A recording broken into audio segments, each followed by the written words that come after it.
Bonjour, bienvenue parmi nous. Tel que vous me voyez, je suis à Genève avec Antonin Liotagui et Pat Ferris, au départ d'un voyage pour le Cachemire. Nous partons dans cette région de l'Inde skier la plus grosse chaîne montagneuse du monde, qui est l'Himalaya. Découvrir le pays qui nous est inconnu à tous les trois encore, et avec, j'espère, une plus grande proximité avec la population locale et sa culture. Et aussi rencontrer Sylvain Saudan, pionnier du ski extrême au milieu des années 60, qui, par son activité similaire à la nôtre, reste un modèle et je dirais peut-être aussi un maître à penser.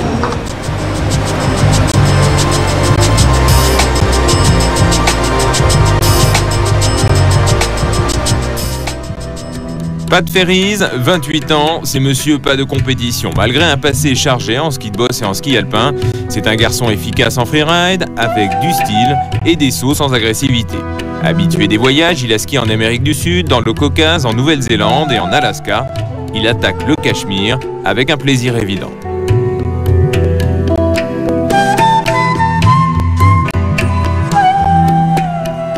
Antonin Liotagui, lui, a 32 ans et c'est un monsieur qui n'a débuté le snowboard qu'à 21 ans. Rider spectaculaire et engagé, il s'est illustré en 96 en remportant l'Elite Challenge en Nouvelle-Zélande et en terminant deuxième du fameux King of the Hill en Alaska. Depuis, il se consacre au freeride avec une prédilection pour les sauts acrobatiques de barres rocheuses. Chute libre, parapente, VTT, il carbure pas mal à l'adrénaline. Denis Ray, 33 ans, a passé 14 ans en équipe de France de descente. Il a été également champion du monde junior et a ensuite arrêté la Coupe du Monde en 96 pour se consacrer au freeride. Il organise depuis 3 ans le rendez-vous freeride de Prapoutel qui privilégie le partage et la communication à la compétition et qui chaque année prend de plus en plus d'ampleur. C'est aussi le premier skieur européen à avoir remporté les Winter X Games en 98.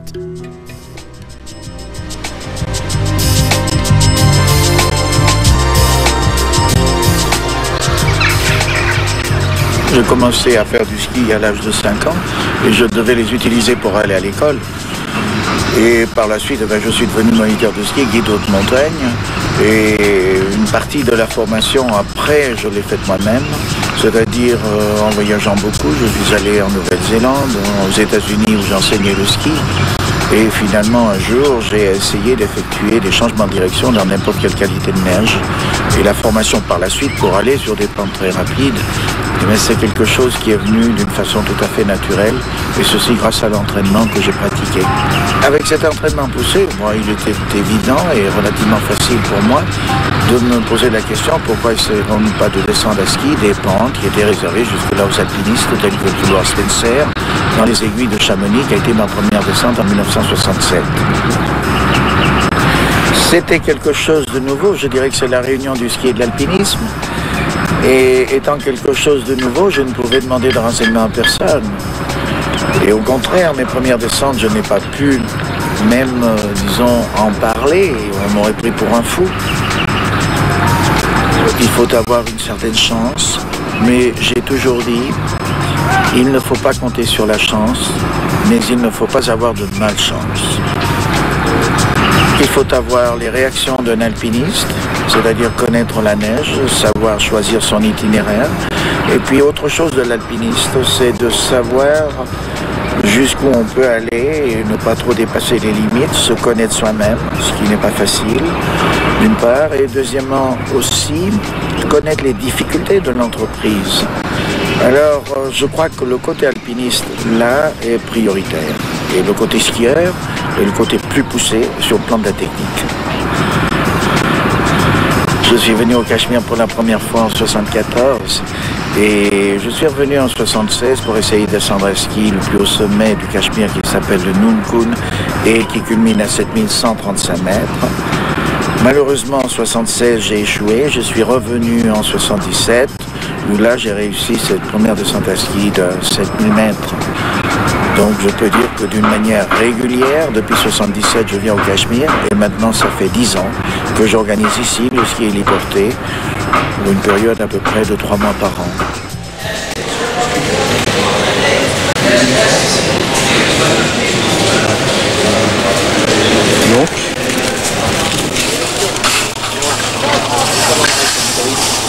Bienvenue au Cachemire.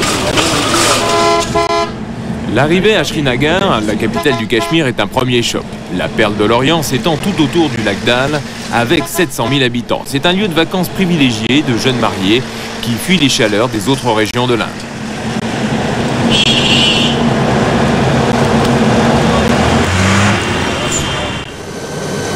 Voici les premières vallées qui constituent les premières sentinelles de l'Himalaya. Avec des premiers 5000, aux commandes de l'hélico, c'est Kaloum, 58 ans, un vétéran de l'armée indienne, un sikh rompu aux contraintes de l'altitude et de ses caprices.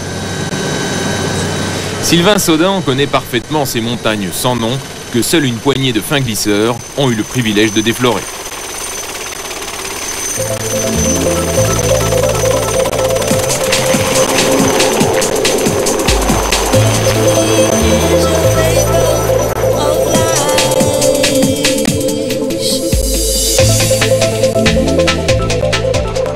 Antonin est le premier à s'élancer, il sera vite rejoint par Pat et Denis pour une première journée extraordinaire en ce début mars. Il neige encore souvent la nuit et la poudreuse est encore légère.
ressemble un petit peu à la Suisse. Et bon, le relief, oui, il est assez découpé, assez sympa. C'est vrai que ce matin, c'était assez explosé. On avait tellement envie et tellement besoin de dépenser d'énergie. Mais le terrain est quand même bien approprié.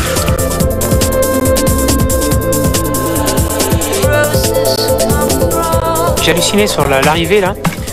On a survolé des couloirs super rectilignes, hyper chargés. Donc c'est beau au niveau du terrain, c'est super beau.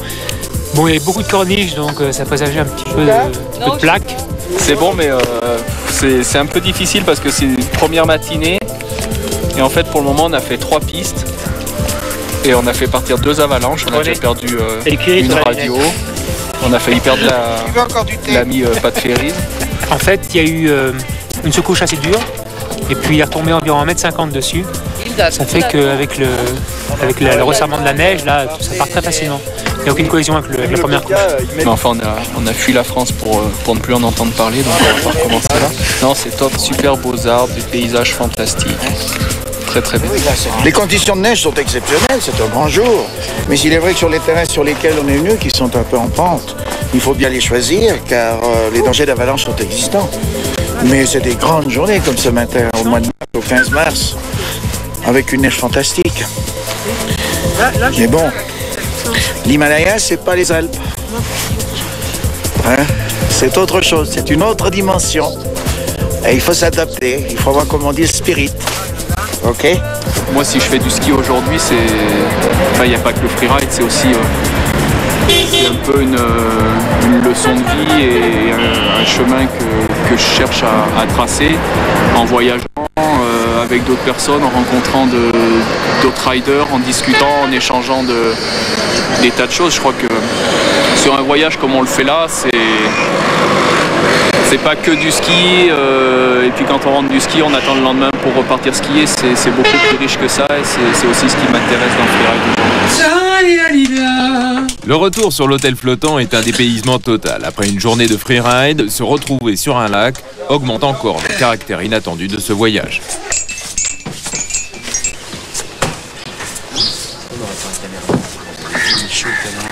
Salam alaikum.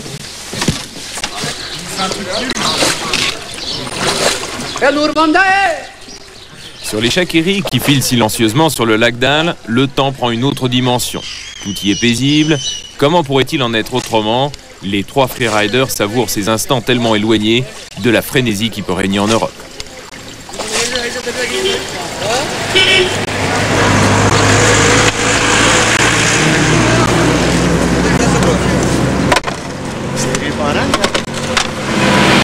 Aujourd'hui, l'hélico ne peut pas décoller en raison d'un plafond nuageux trop bas. Cap sur la station de Gulmarg, la grande station de ski indienne à 1h30 de Srinagar et à quelques encablures de la frontière avec le Pakistan. Un joli parcours du combattant. Les Indiens fortunés viennent ici prendre le frais et se faire quelques molles sensations sur les ancêtres des skis freeride dans une neige un peu lourde. Look, excuse me. Here is the 9,000 feet high from sea level because you are going 11,000 feet high. 2,500 feet more up. À peine posé le pied sur la neige, une horde de tireurs de luge vient amener tout le matériel jusqu'à un télécabine que vient d'installer Pomagalski. Malheureusement, il y a peu de pistes car faute de budget, le télécabine a été installé à l'opposé du domaine skiable sur un plateau. Les leçons qui vont suivre vont être exceptionnelles pour les trois riders. Les élèves ignorent bien sûr qu'ils ont là des moniteurs au calibre prestigieux. D'ailleurs, quelle importance, la bonne humeur qui règne en quelques instants efface les contraintes climatiques de la journée et l'absence de dépause.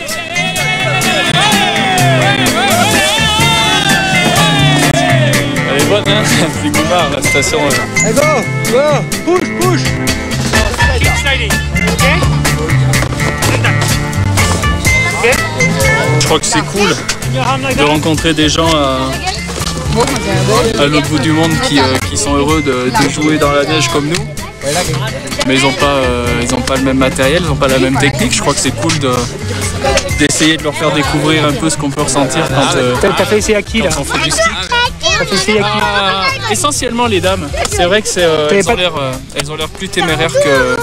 Les hommes préfèrent le snowboard, parce que j'ai vu que tu avais fait une grosse session snowboard. Et en fait, les dames préfèrent le ski. Look front, okay? Keep like that. And keep straight. Stay straight. Okay, that's good. Very good. Very good. Very good, my friend. Very good. Very good, my friend. Very good. Yeah. Very good, my friend. Yeah. It's okay. Don't worry. We're going to the soft snow. Oh, very good. Yeah. Oh, yeah. Okay. Yeah. Yeah, Danny. Shoot en avant. How many days you are staying in Srinagar or here? Don't go. Look, listen to me. Yeah. Don't do that. Too much backward, okay? Stay on the board. Huh? And just you keep your balance, okay? How was it? Very fine. Yes. Yeah, you got it. Yeah. Il a fait. Il a grabé. Et elle s'est rendue compte que la carroquette, ça va super bien. Hein. Même quand c'est plat. Hein. It's okay, this skis. Hein. Yes, it's very fine. Very fine. We like it very much. Voilà. L'équipe retourne au camp de base de Sylvain Saudan, installé dans le Grand Palace Hotel, un ancien palais en cours de restauration sur les berges du lac d'Al. Chaque hiver, Sylvain Saudan et son équipe passent 4 à 5 mois au Cachemire. Bien que la situation se soit améliorée, il emmène toujours dans ses bagages de quoi préparer à tous ses hôtes des plats traditionnels des Alpes.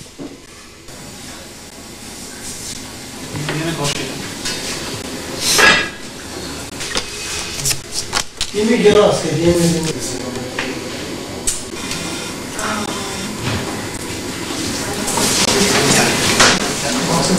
mon idole. La cuisine aussi. Vous mangez pendant que c'est chaud à table. Je sais pas si vous aimez le fromage dans le riz, mais c'est casse. Vous adorez? Tiens, 2, ouais. À cette altitude, le ski freeride demande une bonne condition physique, donc forcément une alimentation saine, équilibrée, ce qui n'est pas toujours évident à trouver dans ce contexte.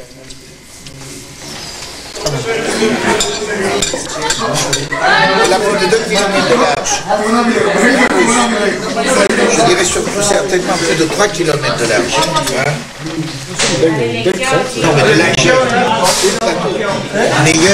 La meilleure piste, si tu veux, elle se trouve à l'extrême droite, quand on vient de droite. On est à plus de 4000 mètres là.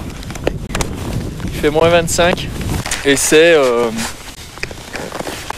notre deuxième jour de ski, mais je crois que ça va être le meilleur.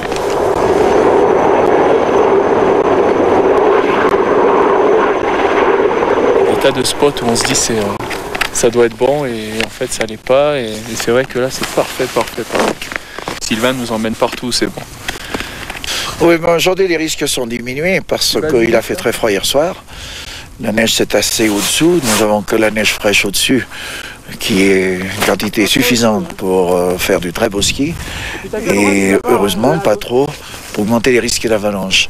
Donc je dirais que les 2 tiers du domaine skiable, si j'ose m'exprimer ainsi, sont bons, mais malgré tout il faut rester vigilant. Nous sommes toujours dans l'Himalaya. Antonio il est chaud aujourd'hui, hein. Il s'est un peu tiré le genou il y a 2 jours.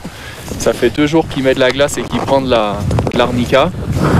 Que son père lui prépare au monastère de Ganagobi. Et là ça fait depuis tout à l'heure qu'il check la pente là.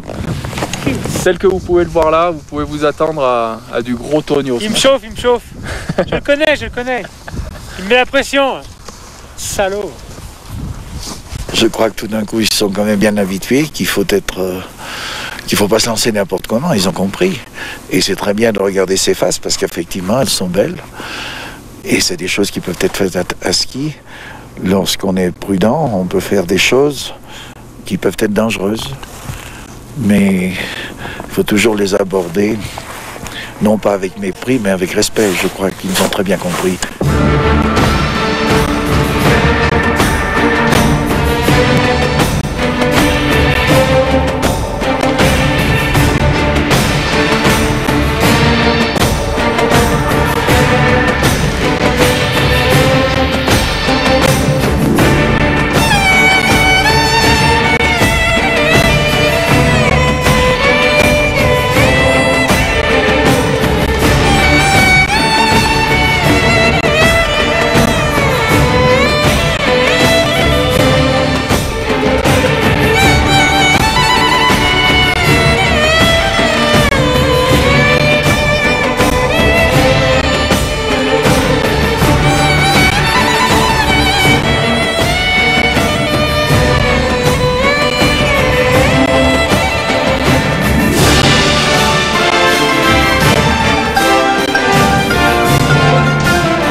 Chaque dépose les amène sur un nouveau spot un peu plus haut que la session précédente. Avec 5 à 6 déposes par jour pour un bon 900 à 1000 mètres de dénivelé, tout le monde aura compris qu'ils en prennent pour des mois et des mois de bonheur, même si au détour d'une barre rocheuse, les rappels à l'ordre sont parfois musclés.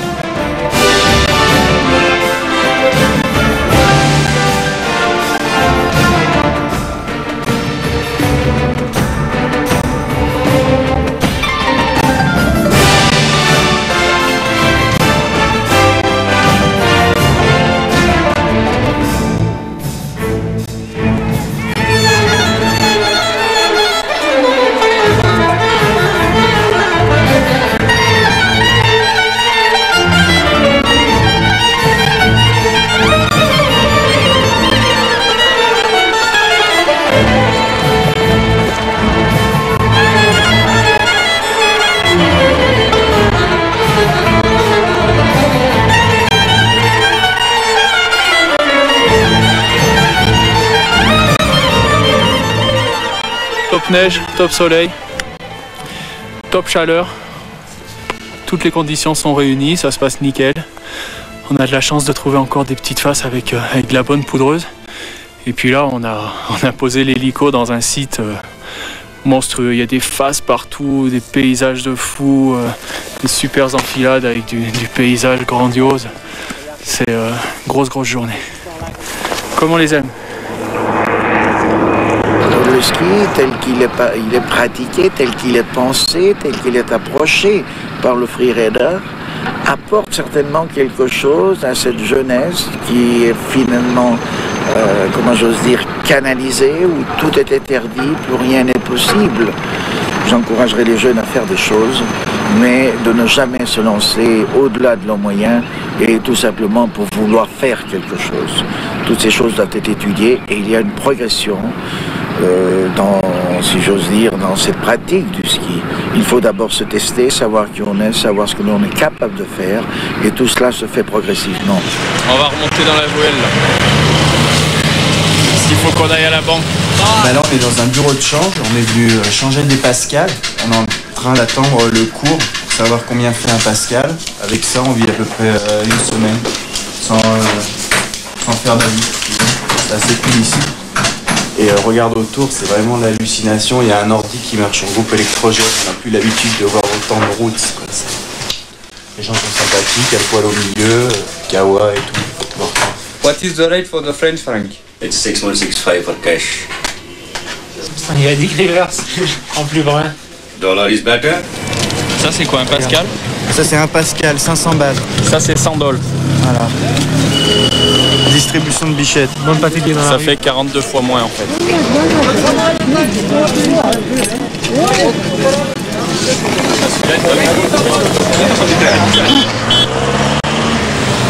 Ça c'est les vaches sacrées. Elle a intérêt à être sacrée parce qu'elle tente une super traversée de la route. En fait, c'est ce qu'il y a de plus dangereux sur la route. Ils sont tous super dangereux, mais le plus dangereux, c'est la vache. Super esquive. Voilà, là, on va peut-être... Là, il y a quelque chose d'intéressant.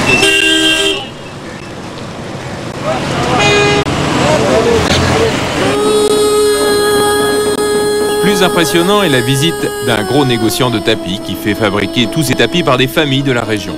Un art qui est perpétué au fil des générations et qui demande une très grande concentration. En général, après 2 heures passées sur un ouvrage, les artisans repartent travailler au champ ou vaquent à d'autres occupations tant l'attention à fournir est importante. Faire un truc comme ça. Exactly. Special Ils status, font, special design, je sais pas combien il y a de centaines specialty in there. de fils là, tendus et ils font un nœud par fil avec un fil de soie, hop, ils le coupent et ils vont hyper vite. Hein. On n'arrive même pas à voir le geste qu'ils font, tellement qu'ils vont vite. En même temps, ça prend un temps fou quoi, pour faire un tapis complet. Des années parfois. Très belle matière, très beau boulot, très beau savoir-faire. It has taken a family of 7 people. Pour fabriquer ce tapis, il a fallu 4 ans, une famille de 7 personnes. C'est très long. And the design we have used on this is Mughal Shalimar. To make this carpet, 3 people. Pour faire ce tapis, 3 personnes pendant 4 ans. I am proud of this carpet.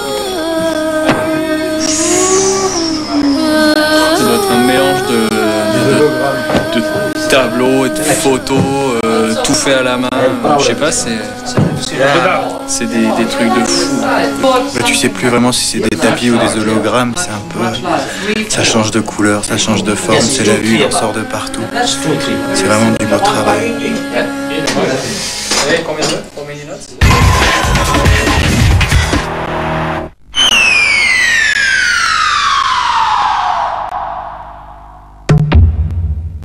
Energy hit music only. Man, I feel like a woman. Woman, 19 hits, 19 stars. Shania Twain, Wanda Shepard, Texas, Sheryl Crow, The Cranberries, Tina Arena, Lauryn Hill, Hélène Ségara, Maria Carey. Woman, elles vont faire l'événement. Un disque Universal Music. Énergie, hit music only. La plus grande discothèque du monde, volume 20. avec Lou Béga, le nouveau E765, Montel Jordan, Florfila, Antenne 3, Spo, The Lawyer, Shania Twain, la plus grande discothèque du monde, découvrez le grand frisson des tubes intergalactiques. RFM présente Yuri Buenaventura, l'ambassadeur de la salsa.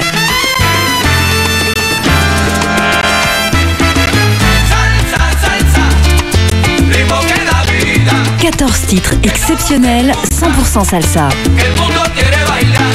Salsa, ven para bailar. Salsa, ven para cantar. Salsa. Le nouvel album de Yuri Buenaventura, enfin disponible. Un disque Universal Music. Octobre 94, 3 étudiants disparaissent dans la forêt. Un an plus tard, on a retrouvé leur cassette. J'ai tellement peur. Plus terrifiant que tous vos cauchemars, le projet Blair Witch en vente en DVD. Sur le 08 36 68 35 25, tu ne vas pas en croire tes oreilles. 08 36 68 35 25, le jeu des émotions garanti. Ballonnette, quitte la ville. Enfin, il revient, Corty 2000, avec Bob Marley, The Bucketheads, Paul Johnson, et aussi pour exploser la fête, Les bras, les bras, les bras, les bras. Kenny Williams, The Reason Parties. Mais c'est quoi? C'est la compile, c'est Corty 2000, un disque Universal Music. Relâchez les femmes. Salut, c'est Laetitia, la reine des amateurs. Viens rejoindre notre club au 08 36 682 682. Contact FM présente Techno.com 5.0 avec le nouveau Florfila Antenne 3, DJ Flex, Embargo, Techno.com 5.0, DJ Zébulon, Alice DJ, DJ Franck, Sash. Et on exclut le nouveau 666 Devil and the D-E-V-I-L. Techno.com 5.0. La légende continue. À disque Universal Music. Entre nous, tu la trouves comment notre nouvelle tête? Ultra flexible, merci, mais très fatigante. Oh, le curry d'agneau d'hier, quel boulot! Et moi, le bridge du fond. Du fond! Parce que vos dents sont uniques, la nouvelle Flex Top d'Aquafresh a une extrémité flexible qui nettoie chacune de vos dents. Dessus, entre, derrière, jusqu'au fond. La réduction du temps de travail, c'est pas pour nous. Oh, allez, j'y retourne. Flex Top d'Aquafresh, elle brosse dessus, derrière, devant, entre, au fond. Assez!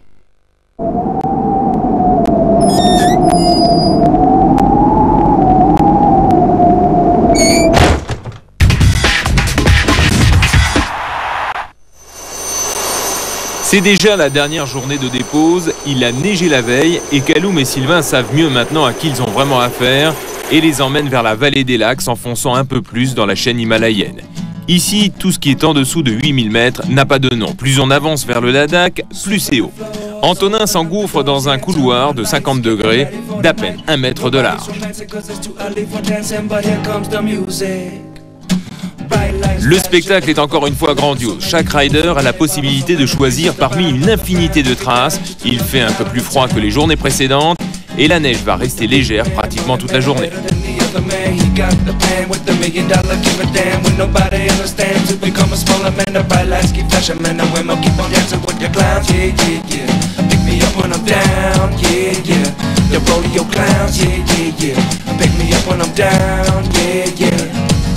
Disco ball spinning on the music and the women and the shots of tequila. Man, I say that they need you. What they really need is just a little room to breathe.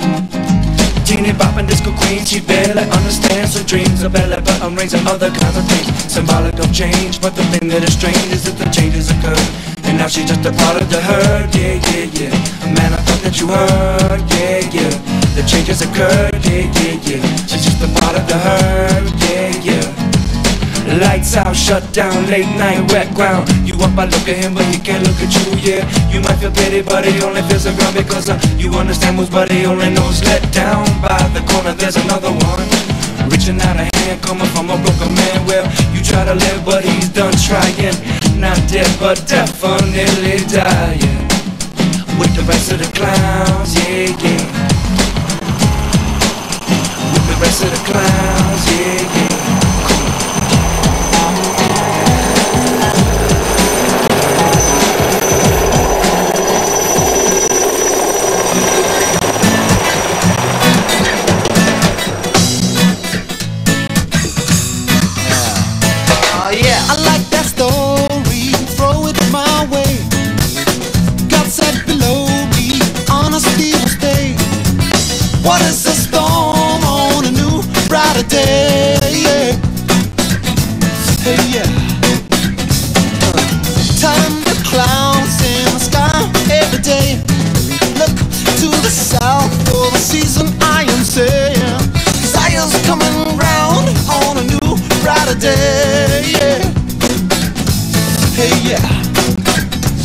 Are we lovers in truth?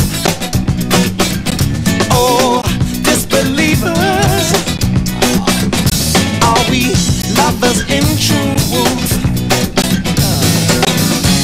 The day has come for all my people to know what's wrong. Yeah, yeah. Waiting so long to leave our children with something stronger. Yeah, yeah, yeah, yeah. Right up to ring, bang, if you need to know why freedom is so hard, keep looking to another machine for your power. It's good about the wow means a new brighter day. Yeah. Hey, yeah. Là, c'est magique, il y a tout, hein. Il y a tout ce que tu veux. Ah, c'est parfait, hein. On a 3000 d'altitude, 3005. Des machines avec ça. C'est bien. Petit repos avant d'attaquer la belle face qui est derrière nous. Ah, ce matin, on s'est bien amusé vraiment avec la neige qu'il y avait, d'une légèreté incroyable. En plus, le pilote a pu nous poser un peu où on voulait parce qu'il n'y avait pas trop de vent, donc quand même on a eu une facilité à skier des bonnes pentes. Ouais, vraiment plaisir ce matin. C'est la meilleure journée de la semaine, on peut dire.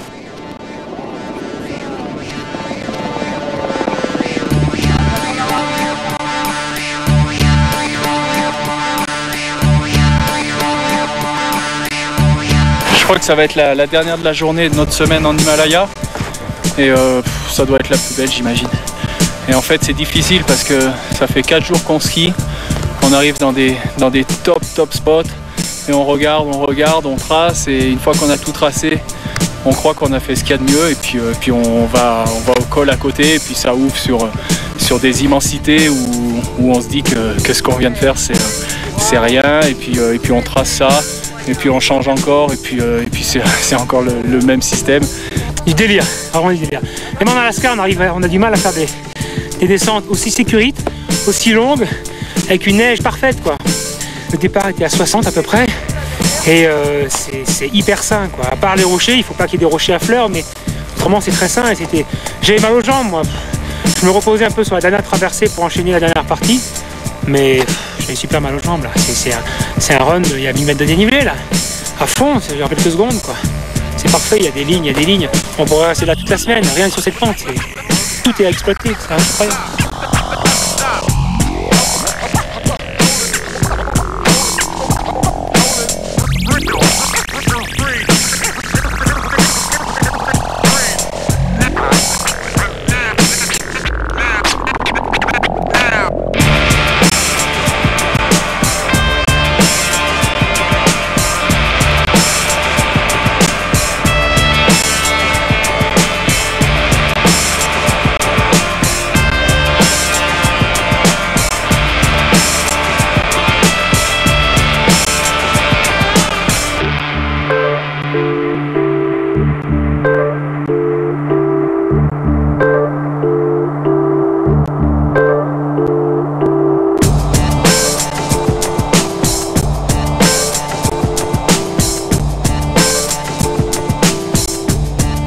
Comme celle-ci n'a pas de prix. Denis, Tonio et Pat ne gâchent pas une miette de trace, sachant parfaitement qu'un tel privilège est si rare.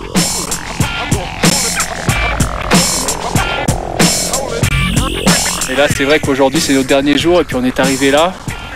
On y est passé hier quand on s'est un peu paumé. Et puis on avait commencé à regarder un peu ses faces. Puis là ce matin, première fois qu'on est arrivé là, on a tourné un peu la tête, checké ce qu'on pouvait imaginer skier. Et puis on a bloqué un peu sur ce truc. Mais enfin je crois que c'est même pas vraiment le mot de dire bloqué parce qu'ici où tu tournes la tête tu bloques sur 2000 trucs. Donc c'est bon partout, c'est immense.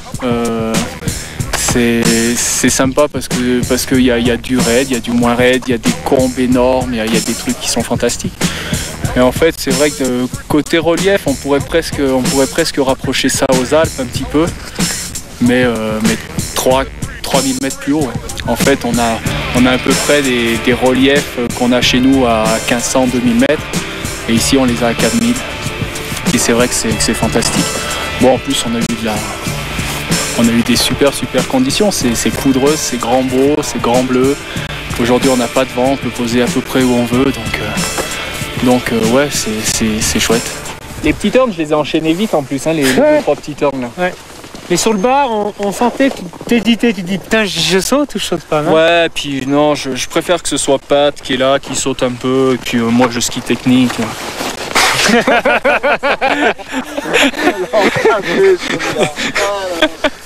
Moi je suis snowboarder, je m'en fous. Hein. Moi je peux faire tout ce que je veux. Hein. Tonio il est venu tout seul, lui il s'en fout. Vous avez partagé, il nous a tout fait Tonio, t'as vu? Il nous a fait le petit tracasse dans les rochers, la grande courbe dans les grandes combes, le saut, tu t'es un peu calé. La grosse gamelle tendue. La grosse gamelle dans la grande pente tendue. Multisalto. Elle était belle celle-là. C'était pas mal ça. Heureusement que t'as des flots parce que je pense que c'était un step-in, tu le déchaussais là, la board elle. Non. Tu l'éjectais. Non, c'était top. C'est une légende vivante, Sylvain Saudan. Avec ma famille, on est allé voir des films de Sylvain Saudan quand j'étais tout petit. Denis, tu me reçois? Oui, là. Oui, beau travail, Denis. Très bien, bonne ligne, bon contrôle, c'était fantastique. C'est des massifs de montagne qu'on connaît absolument pas. Et grâce à son expérience, lui est apte à nous dire là, ça risque de partir. Là, faut faire gaffe, il y a une plaque qui part plus ou moins toutes les années. Là, par contre, ça part jamais, vous pouvez y aller. Et puis, il a d'une part plusieurs années d'expérience ici. Et puis, ça fait déjà quelques semaines qu'il est là. Donc, il sait les conditions qu'il y a eu, les chutes de neige. Il connaît les sites. On essayait de voir ce qu'on pouvait faire. Et puis, on demandait conseil à Sylvain si... le site était stable, si ça passait, comment est-ce qu'il voyait l'affaire, quoi. Et puis ça s'est avéré juste tout le temps, donc c'est bien de travailler dans des conditions comme ça où on est guidé parfaitement, quoi. On a notre expérience, mais en plus on a un jugement qui est très très juste de la part de Sylvain, donc c'est sympa de skier dans ces conditions. Mais la journée va se finir par un sérieux parfum d'aventure. En fait, on est au milieu de l'Himalaya et l'hélicoptère est en panne. La vallée, elle a au moins 4 jours de marche, on va bien rigoler. Mais bon, Kaloum est en train de réparer, il a tout ce qu'il faut en espérant que ça marche après. Parce que si c'est la bobine, en fait, on est vraiment dans le sac, ça va être assez difficile. Starter is burnt. The start is burnt. Panne d'hélico. Dernier jour, dernière descente, panne d'hélico. Le démarreur pété. Et là, le problème, c'est qu'on est en fond de vallée, ça finit par un canyon. C'est pas évident.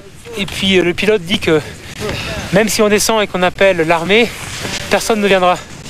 Donc là il est 4h30, il finit à 7h, 6h30, 7h.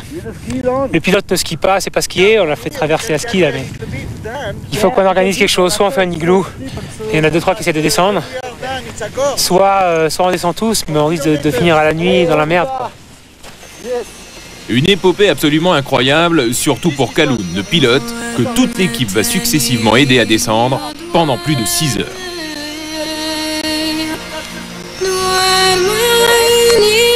Et là, Tonio va nous faire la 3e épreuve du triathlon.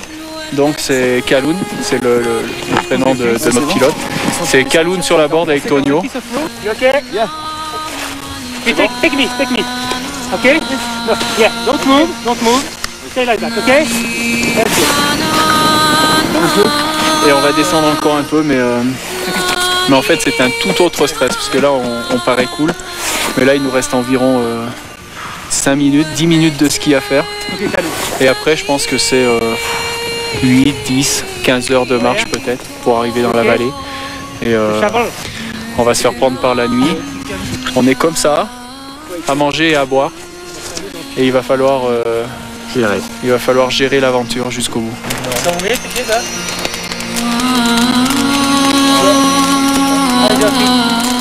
Tout le monde a dormi à peu près 2 heures de moyenne. Le pilote il a scoré les 8 heures. On a entretenu le feu toute la nuit. Voilà, là on va commencer à redescendre. On va longer un peu le flanc avant de repasser sur la rivière. Ah mais là on est arrivé à la vallée, à la route. Puis c'est vrai qu'hier soir on n'était pas trop loin du compte. Si Kaloum avait su skier, c'était nickel. Mais il a fallu lui apprendre, le porter, le tirer, le faire marcher pendant des heures et des heures. Enfin voilà. Je pense. L'épopée de l'équipe va faire la une des journaux. L'alerte avait été donnée entre-temps et 4 hélicos de l'armée indienne viendront à leur secours. Pour moi le voyage, je le conçois justement en en essayant de se rapprocher de la culture locale et puis de découvrir le site par la glisse bien sûr, mais découvrir le site, tout ce qui est autour, ce qu'on appelle le lifestyle dans le trip. C'est justement les rencontres avec les gens, l'art local, la culture locale, la bouffe, tout quoi. Nouvelle expérience, c'est fabuleux, on ne connaissait pas les mentalités musulmanes, le Grand Palace, l'Himalaya, c'était une expérience fabuleuse. Ce qui est intéressant, c'est ça, c'est de partir, c'est le voyage, c'est de rencontrer d'autres horizons, d'autres climats, d'autres populations. Et puis là au niveau du ski, c'est quand même de venir évoluer dans une chaîne de montagne qui est gigantissime par rapport aux Alpes. Vraiment une expérience fabuleuse et c'est pour l'instant le plus beau voyage que j'ai fait quoi. Bon, on doit y aller là. On a l'avion. Oh là là, il faut qu'on ait, on a 10 minutes avant d'arriver au check-in. Allez, à plus, ciao. Merci. Au revoir. Au prochain voyage.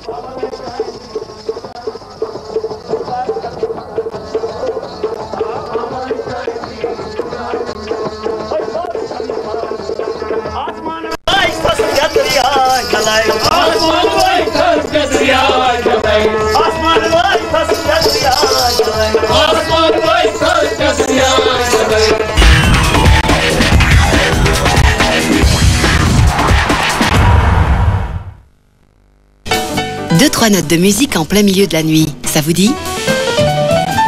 Dans un instant, un jazz vocalo-pianistique pour le moins étonnant avec David Lynx. De quoi ravir Sylvain Boeuf et Philippe Adler, évidemment.